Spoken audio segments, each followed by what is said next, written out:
Kaixo entzule, ongi etorria Radio Venceremos podcastera.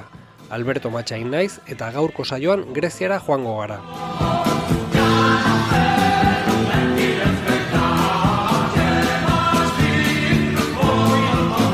Saioaren izenburuak agian Siriza eta 2015ko erreferenduma ekarri dizkizu gogora. Ba ez, saio honetan Greziaren historia garaikidearen garai ilunenera joango gara. 20. mendeko 30 eta 40ko hamarkadetara alegia. Herrialde helenikoak diktadura fascista bat pairatu zuen eta jarraian armada naziaren okupazioa. Naziek alde egin bezain laster, alderdi komunistak gidatutako erresistentziak iraultza egitea eskura eduki zuen, baina ez zuen aukera aprobetxatu, eta azkenik Grezia gerra zibil anker batean murgildu zen. Dena 14 urteko epean.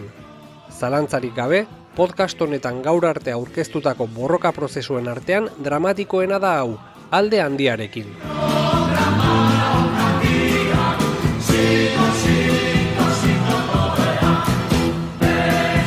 Bestalde, saio honetan ez da ezinbestekoak atalik egongo. Zenbait gerrilari antifrankistari buruz hitz egin behar nizun, baina saioaren bi atalak luzeegiak izan behar zirenez, 2 saio egitea erabaki dut. Hau esan da, gaurko saioari hasiera emango diogu.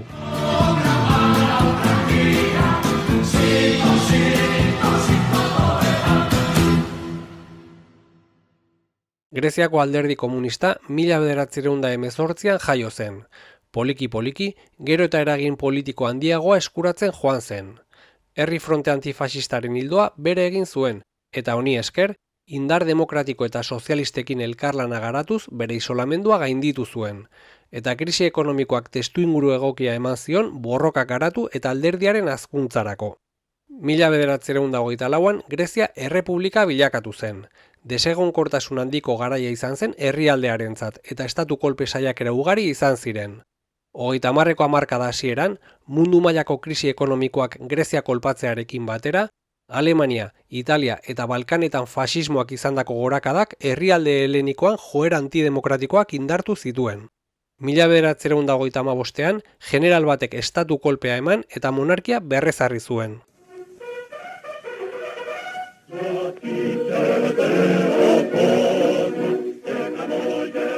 1936ko hauteskundeetan, herrialdeko 2 bloke politiko nagusien arteko berdinketa eman zen, eta komunisten parte hartzea zuen herri frontea giltza bilakatu zen. Publiko egin zenean liberalak prest zeudela herri frontearekin akordioetara iristeko, erregeak Yanis Metaxas general fascista gobernua sartu zuen, eta gutxira lehen ministro izendatu zuen, monarkia parlamentarioa eskuin muturreko diktadura bilakatuz. Arrakastaz eta odolik isuri gabe egin zuen, bere gorakada blokeatu ahal izan zuten politikariek egiten utzi ziotelako. Erregimen berriaren errepresioaren helburu nagusiak, komunistak, sindikalistak, errepublikarrak eta abar izan ziren. Errepresioa oso gogorra izan zen, baina ez garaikideak ziren Hitlerrek, Mussolinik edo Frankok aplikatutakoaren mailakoa. Alderdi guztiak ilegalizatuak izan ziren eta oposizioa desagertu zen. Garatzen zuen lan eta propaganda klandestinoaren bidez, alderdi komunista zen oposizio bakarra. Diktadurak errepresio eraginkorra martxan jarri zuen, polizia infiltrazioaren bidez alderdiaren militantzia eta egituraren parte garrantzitsu bat espetxeratu zuten. Damuketa eta salaketa politikaren bidez, milaka militante preso damutu eta bere ideiekiko ukoa sinatzea lortu zuen. Eta azkenik, alderdi komunista paralelo bat sortu zuen erregimenarekin kolaboratzera pasa ziren damutuekin, kriston nastea eragin eta mesfidantza edatuz. Horrela, diktadura alderdi komunista neutralizatu eta ia desagerrarazteko gai izan zen.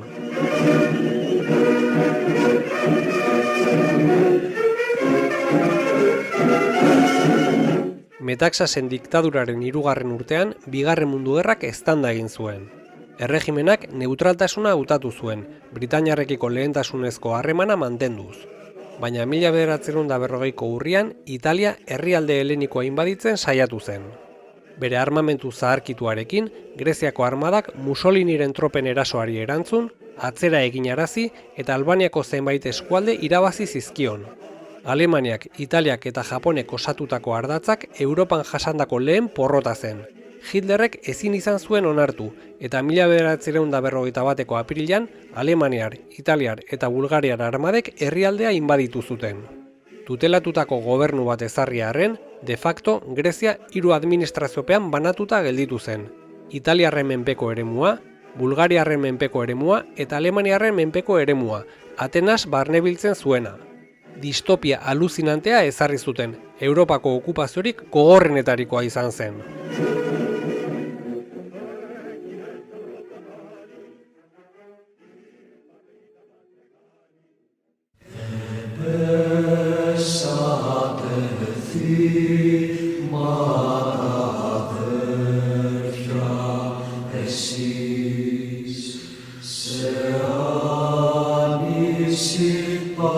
Lehen hilabeteetan, erresistentzia ekintza puntualak izan ziren. 1941 udazkenean zehar, Grezia iparraldeko mendietan talde armatuak agertu ziren. Tren lerro baten kontrako sabotaiak egin eta soldadu aleman gutxi batzuk hil zituzten. Armada alemaniarrak gogor erantzun zuen, 2 herri erre zituen, 488 zibil hil eta 164 preso hartuz. Masa exekuzio honekin, lehen erresistentzia espresioak denbora baterako neutralizatuak izan ziren. Bulgariar armadak bere aldetik okupazio ankerra garatu zuen. Alemaniak eta Italiak ez bezala, Bulgariak bere kontrolpeko zonaldea anexionatu zuen eta bertako populazioa bulgariartzeko helburuarekin herritarren espulsio eta esterminio politika garatu zuen. 1941ko irailean, Drama hiriko biztanleak matxinatu ziren eta Bulgariar armadak altxamendua zanpatu zuen, milaka hildako eraginez.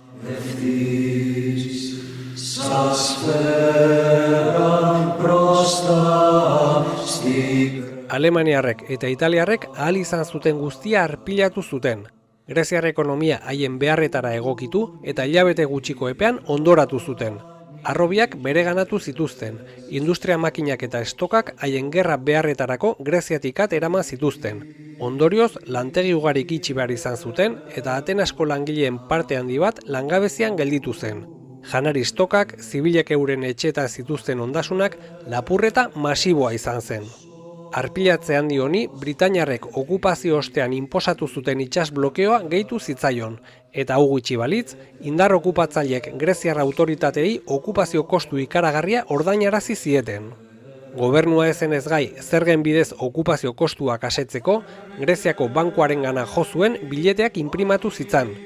Bilete emisio bakoitzarekin, inflazioaren espiralari buelta bat gehitu zitzaion, txanpona debaluatu eta hurrengo okupazio kostu eskaera horren arabera handitzen baitzen. Emaitza hiperinflazio prozesu bat izan zen, 1941ko negu partikularki gogorrean gozete beldurgarria eragin zuena. Ez dago jakiterik zenbat jende hil zen negu hartan.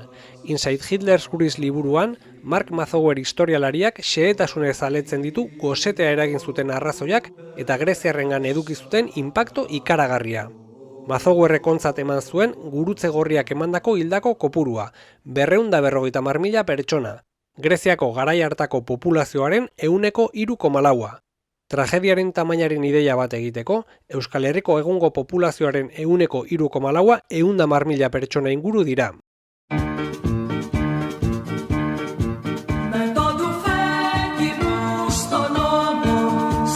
Gosetearen unerik okerrenean, 2 erabakik greziarren egoera hobetzea ekarri zuten. Batetik, Britainiarrek itsas blokeo altxatzea erabaki zuten, eta honek gurutze gorriaren laguntza iristea ahalbidetu zuen. Naziek haien aldetik, administratzaile plenipotentziario bat bidali zuten, 2 zeregin betetzeko. Greziar administrazioan ordena jartzea, eta armada naziaren gose finantziarioari mugak jartzea. Eta hondamendi ekonomikoa minimoki onbideratu ostean, elikagai hornidura bermatuta, 1942 urtea lasaia izan zen okupazio indarrentzat. 1943ko udaberrian ordea gauzak aldatzen hasi ziren. Gerraren bilakaerak Alemaniar armada Grezia berriz estutzera eraman zuen, eta herrialde helenikoa hiperinflazio espiral berrian sartu zen. Prezioen gorakada basatiak, elikagaien murrizketa drastikoek eta pobretze orokortuak populazioarengan inpakto sakona eduki zuen, masak erradikalizatu eta mobilizazio politikorako baldintzak sortu zituzten. Eta non zeuden greziar alderdi politikoak, non zegoen okupazioarekiko erresistentzia, Ardatzaren indarrek Grezia okupatu zutenean, erregeak eta oposizioko alderdi tradizionaletako zuzendaritzek erbesterako bidea hartu zuten. Oposizio hutsune hau alfombra gorria izan zen Greziako alderdi komunista txikiarentzat. Okupazioaren lehen hilabeteetan berrantolatu eta gero, nazio askapenerako frontea sortu zuen ezkerreko beste alderdi txiki batzuen parte hartzearekin. Grezia oso abertzalea zen, eta alderdi komunistak bete-betean asmatu zuen erresistentzia nazio askapen terminoetan planteatzen. Hilabete gutxiren buruan, nazio askapenerako fronteak bere sindikatua, gazte erakundea eta azkenik, Elas, nazio askapenerako herri armada izeneko gerrilla antolatu zituen.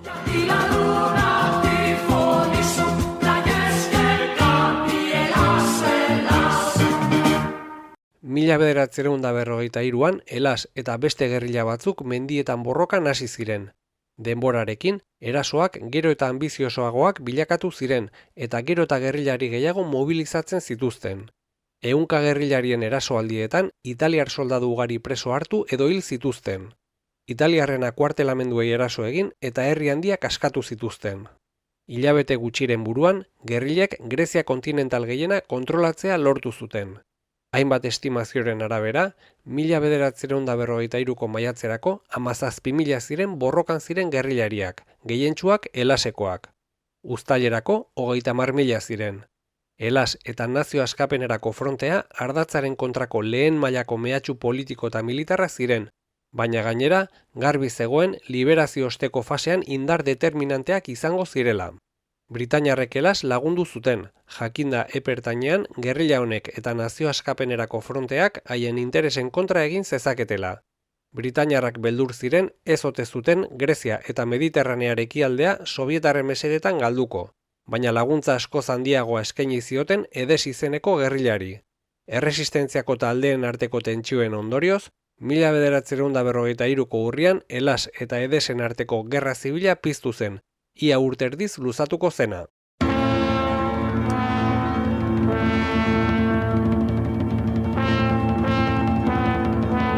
Mila 1943ko udan, Italia fasistak kolapsatu zuen.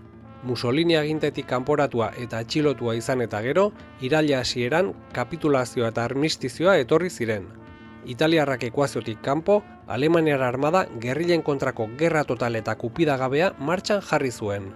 1943ko abenduaren 13an, Elasek preso hartutako 78 soldadu alemaniari lostean, Kalabritako sarraskian armada naziak 428 gizon eta nerabe exekutatu zituen. Erresistentziari aurre egiteko, herri osoen suntsipena ohiko zigorra bilakatu zen. Gerrilen ekintzengatik zigor gisa eta erresistentziari laguntza eskaintzea leporatuta, hainbat kasutan alemaniar soldaduek herriko gizon guztiak hil zituzten. Batzutan, sarraskia ekiditeko, herrietako gizonak mendietan izkutatu izan ziren. Kasu hauetan, naziek emakumeak, zaharrak eta umeak hil zituzten, baita jaioberriak ere, modu arras krudelean. Gehienetan, herrietako etxeak arpilatu eta ondoren su eman edo dinamitatu zituzten. Horrela, armada alemaniarrak 1000 herri baino gehiago suntsitu zituen. Milioi batetik gora greziarrek naziak haien etxeak eta elizak arpilatzen eta kiskaltzen eta haien uztak kaltetzen ikusi zituzten. 20.000tik gora zibil exekutatu zituzten, tirokatuak, urkatuak edo jipoituak. Landa eremuko eta mendietako biztanleen bizitzan inpakto ikaragarria eduki zuen, milaka gizon eta emakume gerriletara batzera bultzatuz.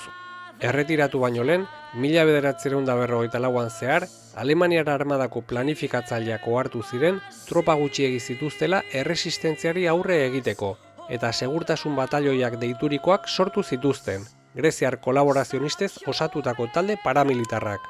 Batalioi hauek gerrilen kontrako operazioetan eta zibilen kontrako errepresalietan gero eta garrantzi handiagoa hartzen joan ziren. Horrela, armada naziak bere oinordetza antolatu zuen, okupazioa amaituta jarduera propioa edukiko zuena.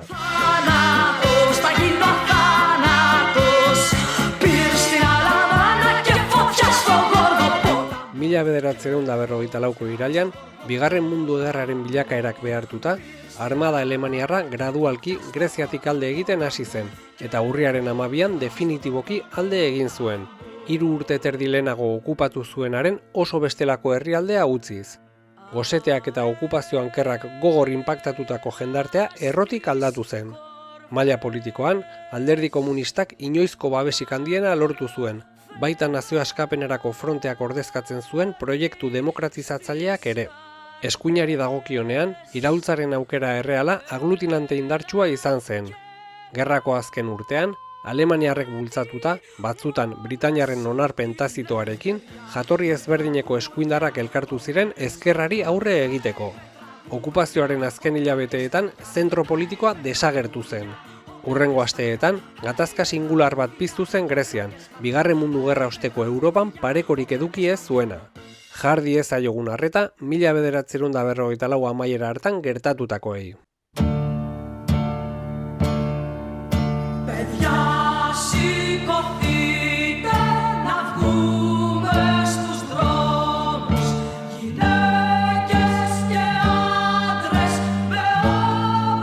Mila 1954ko urriaren 12an, armada naziak Greziatik alde egin zuen. Ordurako, alderdi komunistak lideratzen zuen nazio askapenerako fronteak estatu baten oinarriak ezarriak zituen.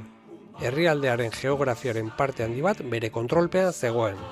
Bere kontrolpeko gobernu batek gerrillak askatutako lurraldea administratzen zuen, eta hauteskunde bidez hautatutako parlamentua bere jardunarekin hasia zen. Helaz, 60.000 gizon emakume gerrilarik osatzen zuten, eta nazio askapenerako fronteak 1 milioi militante baino gehiago zituen, 7 milioi terdi biztanle zituen herrian. Armada naziak hanka egin zuenean, 6 egunez, Helaz, herrialdean zegoen autoritate militar nagusia izan zen. Britainiarrak eta erbestean zegoen gobernua, naziek alde egin eta 6 egunetara iritsi baitziren.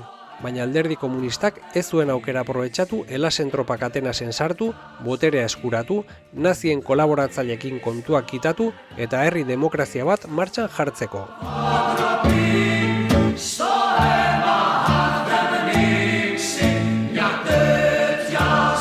Liberazioaren ostean, Papandreuk, erbestetik etorritako gobernuko presidenteak, nazio batasuneko gobernu bat aurkeztu zuen, nazio askapenerako frontearen parte hartzea zuena.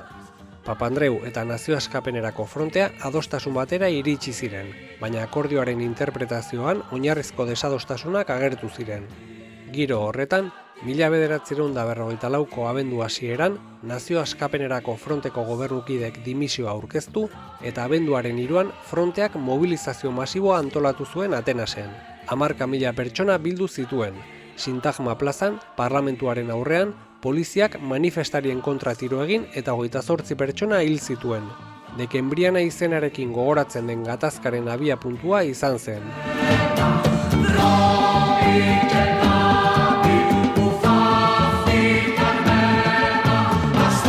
Helasen unitateak komisaldegiak erasotzen hasi ziren. Churchillek Atenasen zuen generalari matxinada kosta ala kosta garaitzeko agindu zion, eta egun gutxitan, Atenas, Helas eta Britainiar armadaren arteko borroka gogorren eszenatokia bilakatu zen. Gobernuaren eta Britainiarren posizioa kritikoa izatera iritsi zen, esparru zaurgarri batean inguratuta gelditu baitziren. Baina Helasek ez zituen Atenas inguruan zituen tropa ugariak mobilizatu. Richard Klog historialari britainiarrak Historia de Grecia liburuan idatzi zuenaren arabera, ematen du alderdi komunistaren intentzioa ez zela boterea eskuratzea, Papandreuren gobernua desegonkortzea baizik. Britainiar armadak, Italiatik ekarritako errefortzu ugariei esker, Atenasko batalla irabazi zuen. Helas mendietara erretiratu zen, berarekin milaka preso eramanez. Aris Bablianos historialari greziarraren arabera, ia 4.000 hil ziren neguko baldintza gogorren ondorioz edo Helasek exekutatuta. Helasen sarraski handi honek Grezian arrasto sakona utzi zuen eta ondorio politiko larriak eduki zituen, jarraian ikusiko dugun bezala. Urtarrilaren 11an, gatazka armatu hasi eta 5 astetara, aldeek armistizioa sinatu zuten. Abenduko krisi hartan milaka hildako izan ziren, eta armistizioa sinatu eta hilabete bat beranduago, otsailaren 12an, Barkizako akordioa sinatu zuten. Akordioak jasotzen zuenez, lehenbizi monarkiari buruzko erreferenduma egingo zen, eta ondoren hauteskundeak. eta Elasen armagabetzea jaso eta amnistia bat iragartzen zuen krimen politikoak deitu zituztenak barkatuz. Otsailaren 28an, Elasek bere armak entregatu zituen eta existitzeari utzi zion.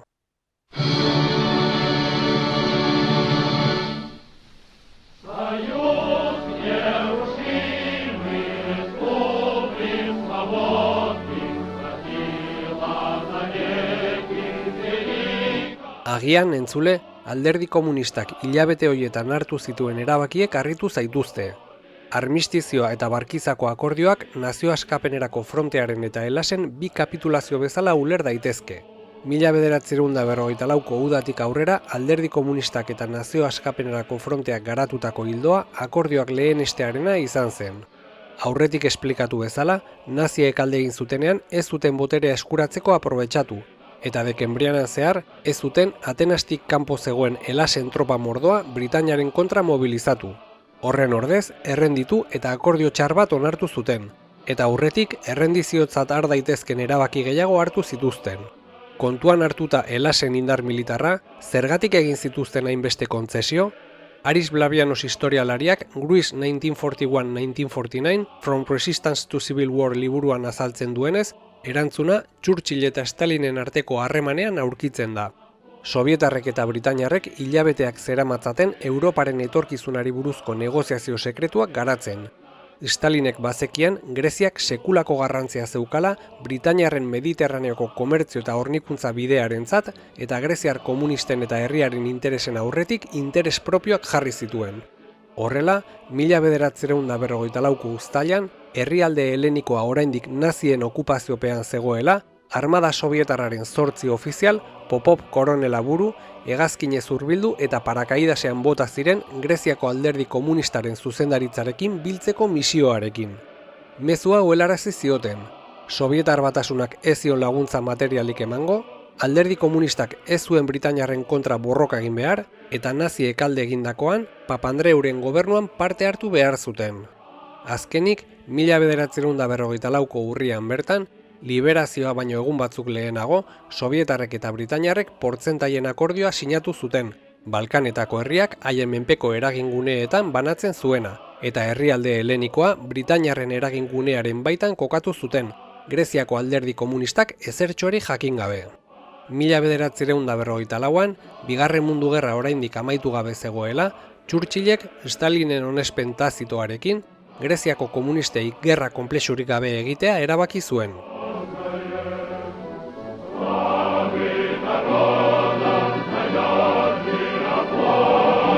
Dekenbrianari amaiera jarri zion Barkizako akordioak ezkerrak espero ez zituen ondorio oso larriak eduki zituen. Eskuineko gobernuek akordioak komunisten kontra interpretatu zuten, eta bere erredakzioaren anbiguotasuna tresna bat izan zen mugimendu komunista kolpatzeko. Amnistiak eragiten ez zielakoan, 10.000 militante jazarriak izan ziren. Akordioaren arabera, Elaseko kide hoiek armadako kide izateko aukera izango zuten, baina armada erregezalez eta antikomunistaz bete zen, baita okupazio garaiko paramilitar kolaborazionistez ere. Eskuin muturreko erakunde sekretu batek armadaren zuzendaritzaren kontrola zuen. Bestalde, zerbitzu zibilak eta polizia gorputzak purgatuak izan ziren, baina kanporatuak izan zirenak ez ziren nazien kolaboratzaileak eta eskuindarrak izan, ezkertiarrak baizik. Bestalde, Greziar instituzioek desegonkortasun handia bizi izan zuten. Eskuineko hainbat gobernu hau egon ziren denbora gutxian, eta eskuin muturreko taldeek desegonkortasun hau baliatu zuten Elasek okupazio garaian eta Dekenbrianan haien kontra hartu zituen errepresaliengatik mendeku kupidagabea hartzeko. Kupidagabea eta zigorgabea, gobernu ezberdinek ez baitzuten ezer egin sarraskia geldiarazteko. Grezian, urte terdiren buruan, komunistak izateaz susmagarriak ziren 1289 pertsona hil, 6.600 jipoitu eta 165 bortxatu zituzten. 85.000 atxilotu eta 18.000 pertsonen ondasunak espropiatu zituzten. Komunista presoak 30.000 izatera iritsi ziren. Errepresioaren eta eskuin muturreko taldeen terrore txuriaren aurrean, Elaseko kide ohi ugarik mendietara ihes egin zuten eta denborarekin talde armatu autonomoak osatu zituzten.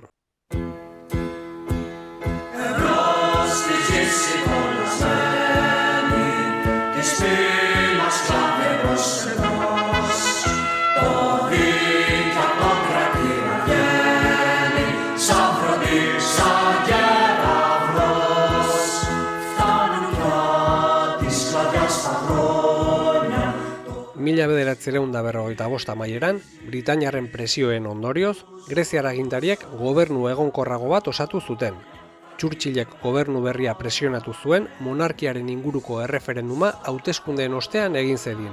Erregea oso inpopularra zen Metaxasen diktaduraren alde egin zuelako, eta denborak neurtzeak bere biziko garrantzia zuen. Baina Churchill kokoteraino zegoen, Britainiarrei Greziako gatazka garesti ateratzen ari zitzaien. Barkizako akordioan adostutakoa urratuz, gobernuak iragarri zuen 1946ko martxoan hauteskundeak egingo zirela, eta ondoren monarkiari buruzko erreferenduma. Komunistek eta gobernuko zenbait kidek, haserre, abstenitzea erabaki zuten. 1946ko martxoan hauteskundeak ospatu ziren. Ez zuten baldintza minimorik bete zilegia konsideratuak izateko, baina alderdi komunistak abstentzioaren alde egin izanaren ondorioz, eskuinak gehiengo absolutua eskuratu zuen. Gobernu berriak monarkiari buruzko erreferenduma urte hartako irailera aurreratu zuen. Eta horrela, eskuin muturreko taldeek eragindako sarraski zigorgabearen erdian, Britainiarren eta eskuin monarkikoaren agenda aurrera egiten ari zen.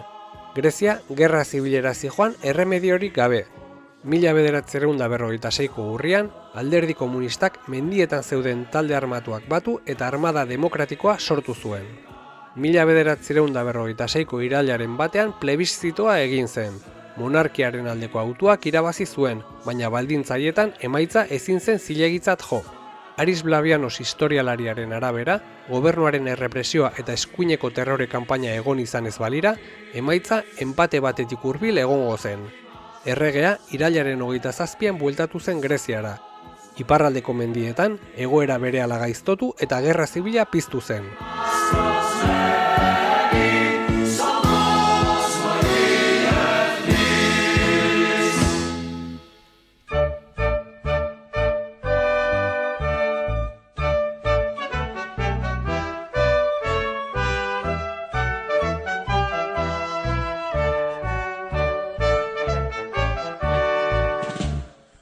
Alderdi komunista politikoki zokoratuta eta bere kidegoaren kontrako errepresio eta terrore kanpaina baten erdian, libratu nahi ez zuen gerra zibilera bultzatua izan zen.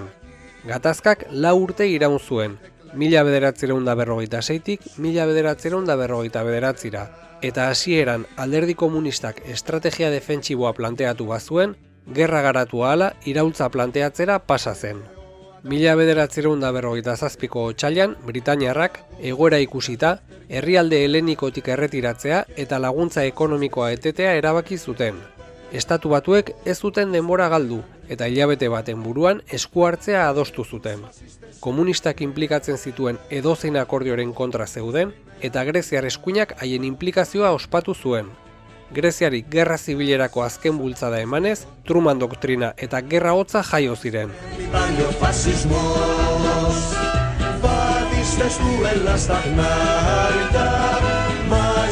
Alderdi komunistak sortutako armada demokratikoa, bere gorenean, 26.000 gerrilari izatera iritsi zen. Gobernuaren armadak 200.000 soldadu zituen, eta horretaz aparte, Guardia Nazionala eta Jendarmeria, Polizia, Marina, Aireko Armada, eta bestalde, 10.000 paramilitarrez osaturiko eskuin muturreko talde armatuak gehitu behar zitzaizkien. Sobietar Batasunaren laguntzarik gabe, armada demokratikoak oso zaila zuen. 1948 urtean zehar, gerra gogorra izan zen. Bi aldeek galera handiak izan zituzten, eta komunistek haien oinarri sozialaren gehiena galdu zuten. 1949an, Sobietar Batasunak eta Jugoslaviak harremanak hautsi zituzten, eta Greziako alderdi komunista Stalinekin lerratu zen. Akats estrategikoa izan zen, horren ondorioz, Jugoslaviak muga itxi baitzuen, eta muga itxita, armada demokratikoa inguratuta eta garaituta zegoen. Erabaki honen ostean, gerrak gutxi iraun zuen. 1949ko urrian, Grezia Askea irratiak armada demokratikoa borrokari amaiera ematen ari zela iragarri zuen.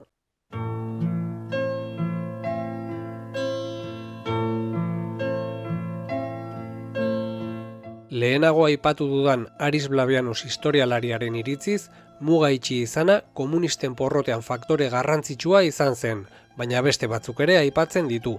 Alderdi komunistaren ezintasuna gerra hasieran hirietan masa mugimendu bat garatu eta britainiarrak joan ostean eta Estatu Batuen misio militarrak Greziara iritsi baino lehen iraultza totala abiatzeko, Alderdi komunistaren ezintasuna Sobietar Batasuna laguntza eman ziezaion konbentzitzeko eta Estatu Batuarrek Greziar armadari eskainitako laguntza masiboa besteak beste. Gerra zibilak, Metaxasen diktadura, nazien okupazioa eta Dekembrianaren ostean jada oso zigortua zegoen jendarteari sufrimendua handia erantsi zion. 150.000 hildako eta 700.000 barne desplazatu eragin zituen eta amaitu zenean 70.000 eta 100.000 komunista artean erbesterako bidea hartu behar izan zuten.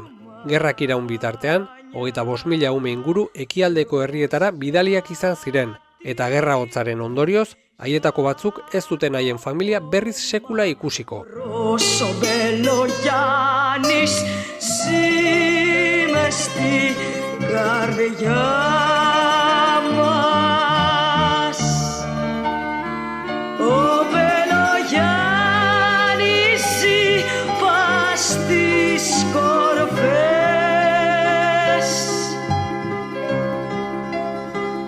Labur bilduz, Greziarrek 5 urtez eskuin muturreko diktadura militarra bizi izan zuten.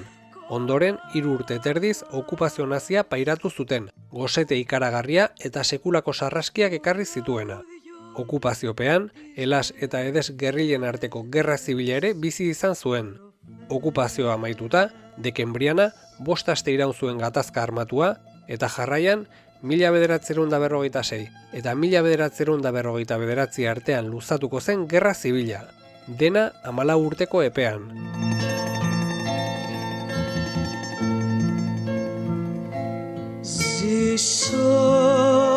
Okupazio naziak baldintzak sortu zituen Alderdi Komunistaren hazkunderako, nazio askapenerako frontearen sorrerarako eta agian iraultza arrakastaz burutzeko.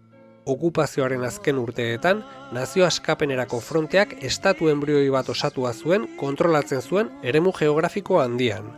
Naziek alde egin zutenean, 6 egun eduki zituen Elasen tropak Atenasen sartu eta boterea eskuratzeko. Momentu leninista bat zen, ausardiaz jokatu eta botere osoa eskuratzekoa. Baina Alderdi Komunistaren zuzendaritza ezen gai izan Sobietar Batasunaren irizpideei bizkarra emateko. Hortik aurrera, Greziako ezkerra nahi ez zuen gerra zibilera bultzatua izan zen.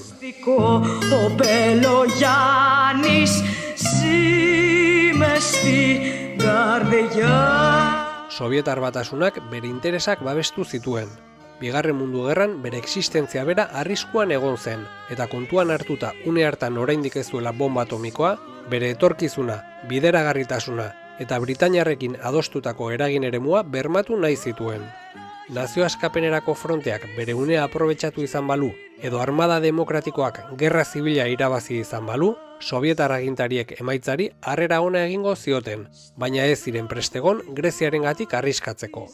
Britainiarrak, bestalde, ez zeuden prest Grezian Alderdi Komunista indartsu batek bere interesak arriskuan jartzeko, eta nazien kolaborazionistekin aliatu ziren nazio askapenerako fronteari gerra egiteko.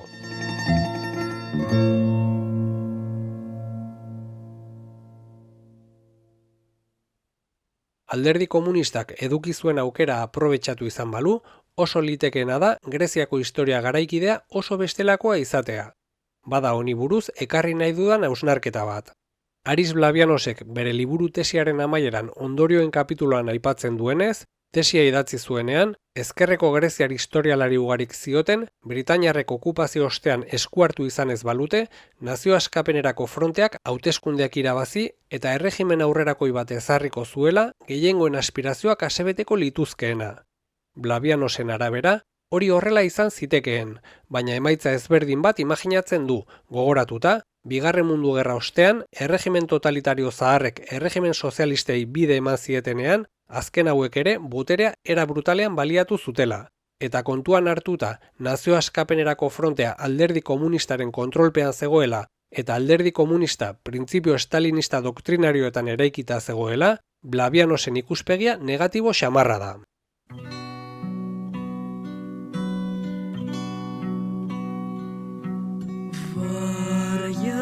Στενάζουν τα βουνά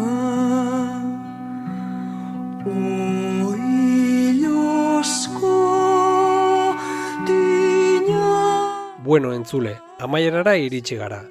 Hasieran komentatu bezala, saio hau gehiegi ez luzatzearren, ezinbestekoak atalarekin beste saio bat egingo dut. Greziako historiaren pasarte latz hauek interesgarriak iruditu izana espero dut.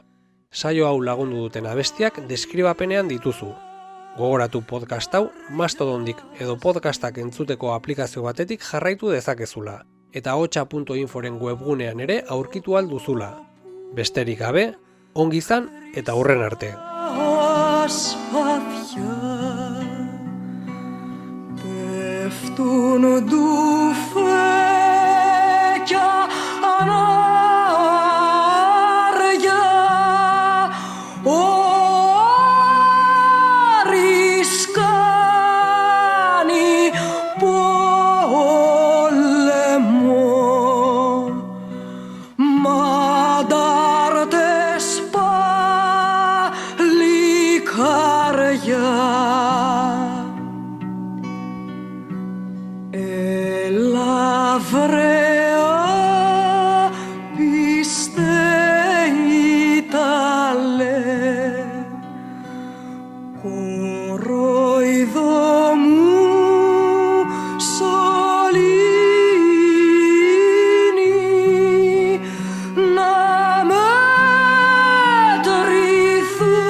Γέρους κι αρρωστούς,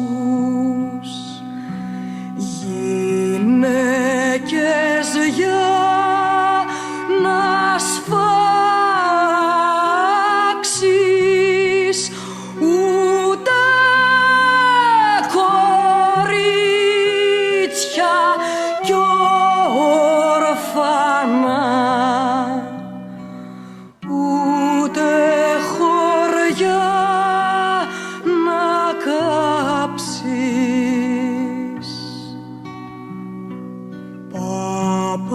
παπάδες για να τυραννάς, στη μέση στο παζάρι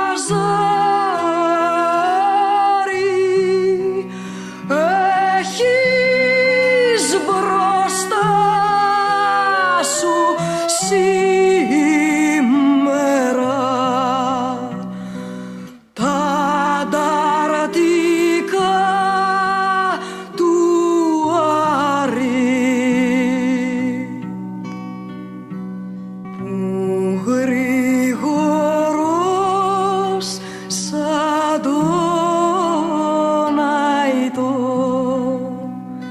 σαν το γοργό τα γέρι,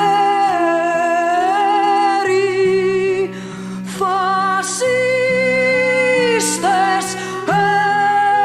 έσφαξε πολλούς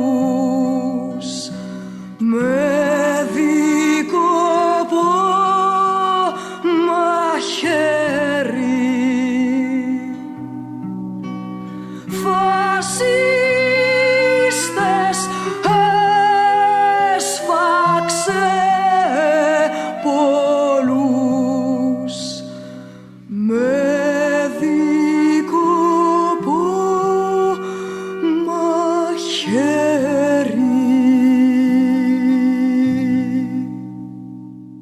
Radio Venceremos rompiendo cercos.